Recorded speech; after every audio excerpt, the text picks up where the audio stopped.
Hi everyone, we got this Fisher and Paykel dishwasher.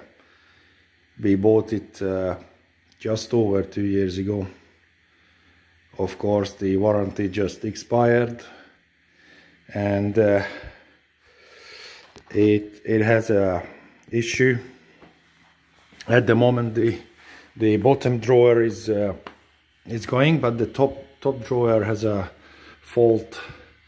So when I change it to the top drawer, it has a F51 fault message on the display.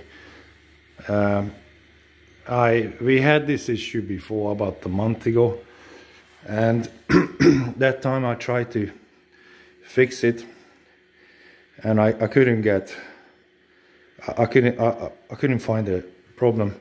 And then I called Fisher and Paykel, and they wanted to charge us something $100 just to come out and check it out, find the issue, and then probably a few more $100 to repair it. So I decided not to do it, and I tried to fix it, and I couldn't find the issue. Then I bought a brand new circuit board for it for $350. Quite expensive, but anyway. And I changed the circuit, but this is the main circuit board anyway, by the way. So I changed the circuit board, and that still didn't fix the issue. So then I realized that these drawers actually have they have lids inside. So what happens is, so as soon as you close the drawer and then press start, there is a lid inside, top of the both drawers. There are lids. So what it closes down onto this. Probably you can see the seal.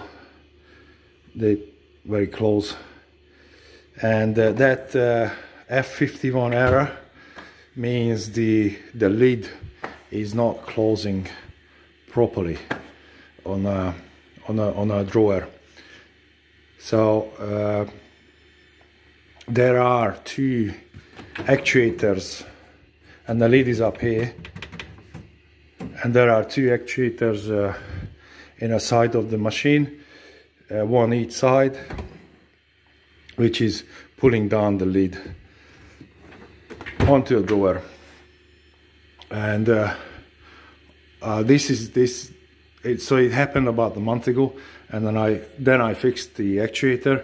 It's actually not the actuator, it's the connection on the actuator. It's pretty easy to fix, but before I didn't know what's the F51 error. So that's why I'm making this video, because this is a popular dishwasher, and I think that's a common issue on these actuators. So let's get onto it, and then you will see what to do.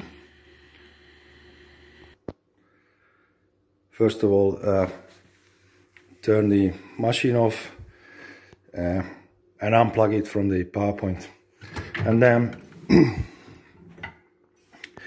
I'm not sure, you have to take the bottom drawer off. If you have issue with the top drawer, you might not take the bottom drawer off, but I will do it.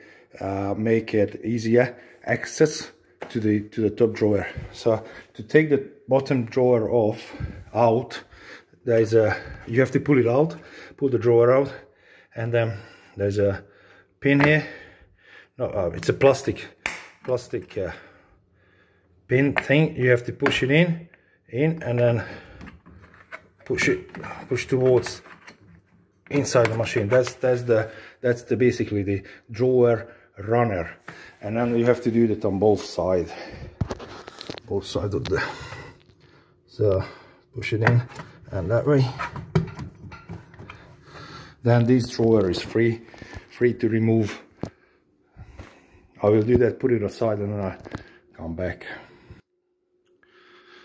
So as soon as you pull it off from the runner, you can put it aside. There's not much cable and not much hose there, but you can push it aside. But I recommend to get it empty and then do it it will be much easier. So that's where the main board is. That's what I replaced. But the F51 is actually there is no issue with the main board. The issue is with the actuators.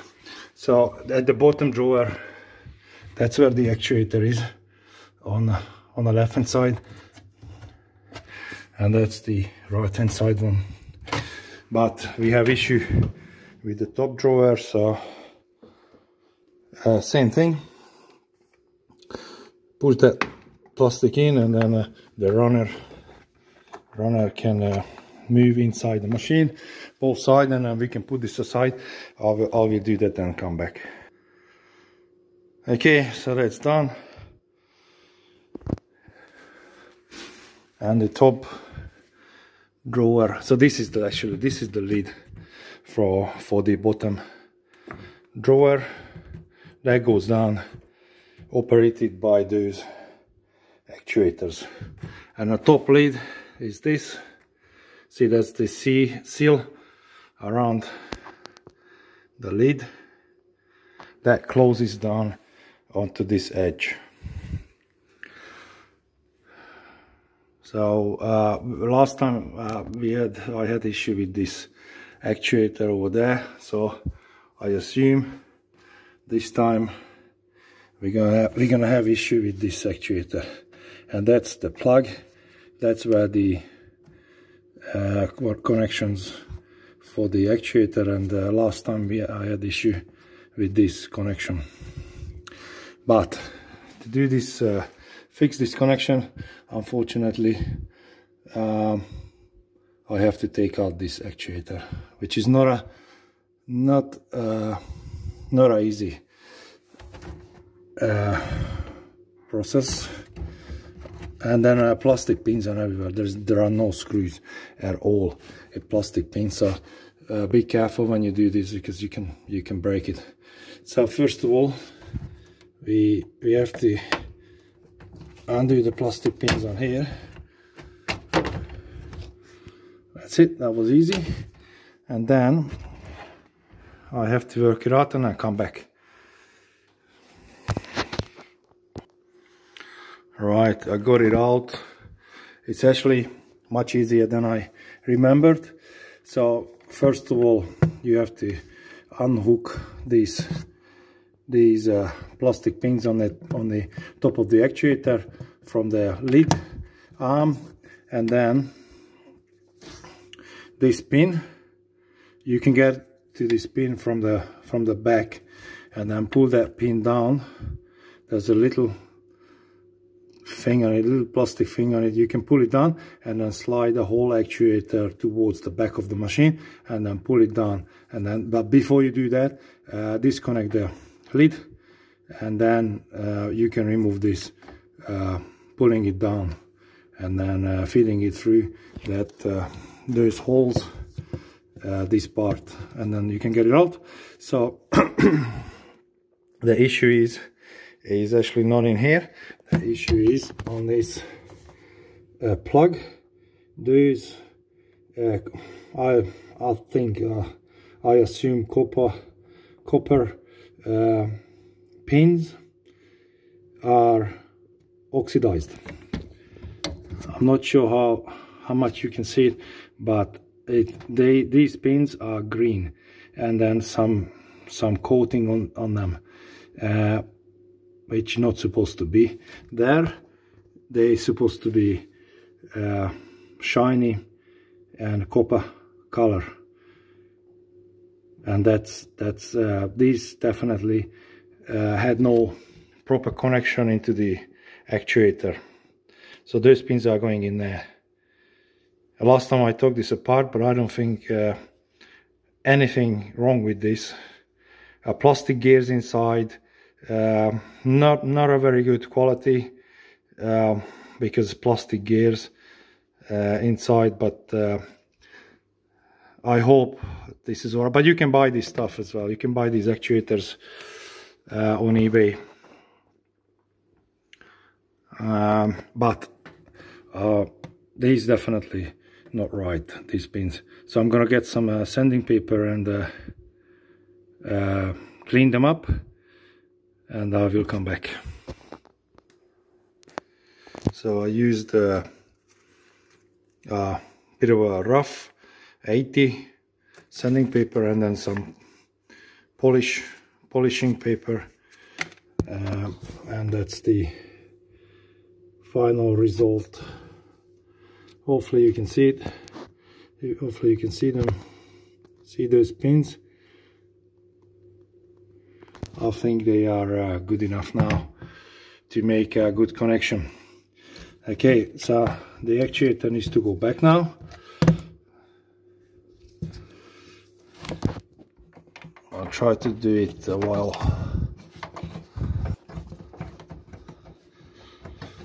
Be careful not to damage the insulation. Okay, I'll put it in the wrong way.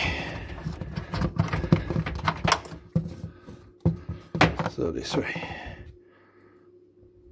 That way.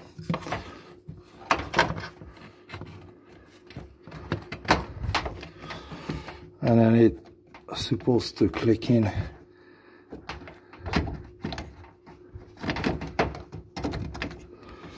I can't do it. With only one hand, so I'm gonna go. I'm gonna do it and come back. Okay, I got it. I got it in. The main thing is there are two plastic pins. Needs to be lined up to the proper hole, and then that pin at the back needs to pop in, and then it will stay in place. Then there's only one way to plug the plug in, so that should go in that way. Yeah, that's in. And then the lid. Alright, same thing with the lid. I have to do it. I have to put the lid in, pop the lid in, and then I come back. Okay, the actuator is back in place.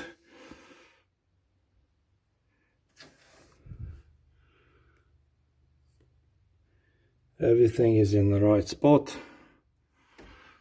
We can put the drawer back in now.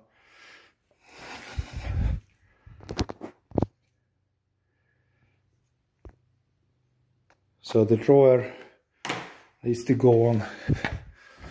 So this runner needs to go through the bottom of the drawer, and it will pop in here. That pin pops into that. So let me do that, and then I'll come back. Okay, so both drawers been put back onto the runners, and then they clipped back on properly. So both runners are working properly. Let's try it. So it was the top drawer. Let's do a rinse.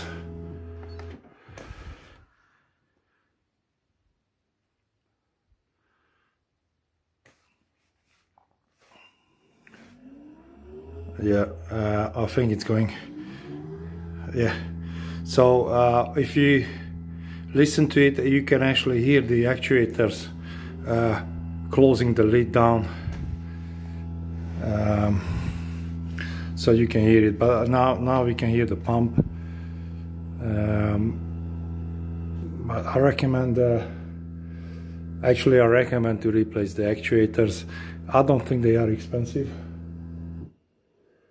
And if you have this issue, you do the connections, clean the connections, and you might wanna replace the actuators as well.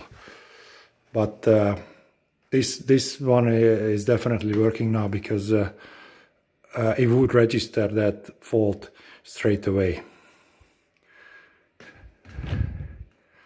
So that's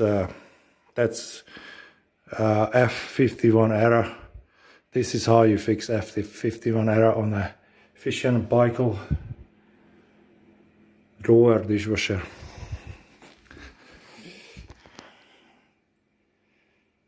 Okay, bye.